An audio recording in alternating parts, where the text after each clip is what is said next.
Hi Lee, if you were looking up the skies above Birmingham on Sunday evening, you'll see the full moon. Well, I'm about to meet someone who's been looking at full moons since the 1930s, with a distinguished 60-year career as an astronomical artist, David Hardy.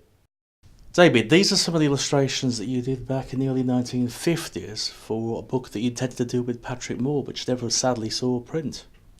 Yeah, I met Patrick in 1954 for the first time and illustrated a book for him in black and white, and then I was in the RAF for National Service, and while I was in the RAF we started discussing doing a book on how we would go into space and get to the moon and the planets and so forth, and these The publisher rejected this as being too fanciful at the time. Yeah, at the time they said they were too speculative was the word they used, so they didn't get published at the time, but we did a book called Challenge of the Stars, which was the original title, in 1972.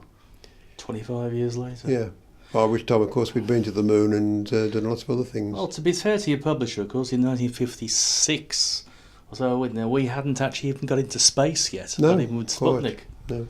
But you were quite ahead of the curve, obviously. Well, here we are in your upstairs studio, Dave, and I see you're still using old-fashioned paints and brushes, etc., which is, of course, a lot of the artists these days use digital, but you do as well, I believe.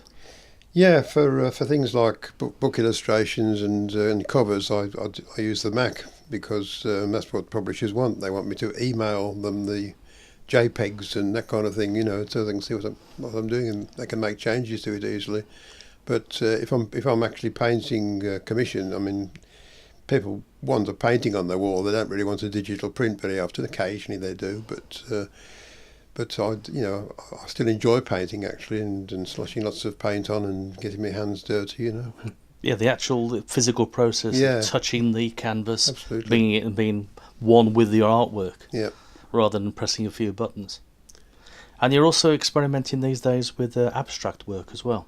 Yeah, this is something I've been thinking of doing for a long time, and I just finally got some new materials that I'm quite itching to experiment with, really, and to do something that's really loose, really sort of slosh the paint around and move it about and see what happens, rather than just knowing exactly what I'm going to do before I start. Your relationship with Patrick Moore was obviously a lengthy and very successful one. I know this painting here, Pluto Charon, is from a book that you produced in 2004, marking 50 years of your work together. Yeah, because we met in 1954, as I said, and we tried to do a book called Challenge of the Stars then, which didn't make it, and of course all that time we were going into space. When I met Patrick, we hadn't been into space at all. By 57, when the Sky at Night started, and I worked on that as well, we had the first Sputnik, and then it all happened from that point onwards. So in 2004, we did a book called Futures, 50 Years in Space, to celebrate our 50 years together. And it told of how things had changed, how we thought things were going to be, how we thought we'd go to the moon, onto Mars, and so on and so forth. And we never actually did that, not in manned form, but we started using unmanned probes instead. Do you regret the fact that we haven't gone further than the moon? Or we aren't even on the moon now. I mean, we haven't gone back since 1972. No, exactly. Well, of course I do regret it, because we should have capitalised on the fact that we've gone to the moon, and instead of which we just let the manned side of space travel just deteriorate until all we did was go into Earth orbit, which was a great pity. But on the other hand, as I say, we had these wonderful automated probes which went out to Mars, went to Jupiter, Saturn, all the planets pretty well. So we've got a wealth of information and some nice pictures, but not by men. Or humans, I should say. Well, not yet anyway, but of course there's commercial organisations now looking very much at the commercial exploitation of space. Yeah, I think that the Chinese and lots of other people are going to be the next ones to do it. They're probably the next ones to go to the moon and even Mars. And the Russians, of course, are also talking about it. And so things are going to happen in the coming years.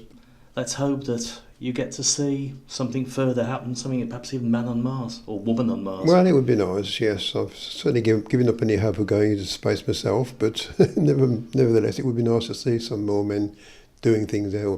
I should say humans, shouldn't I? Because it will be. I mean, women are just as important in space as men are nowadays. Anyway, thank you very much for showing us some of your pictures. No, my pleasure.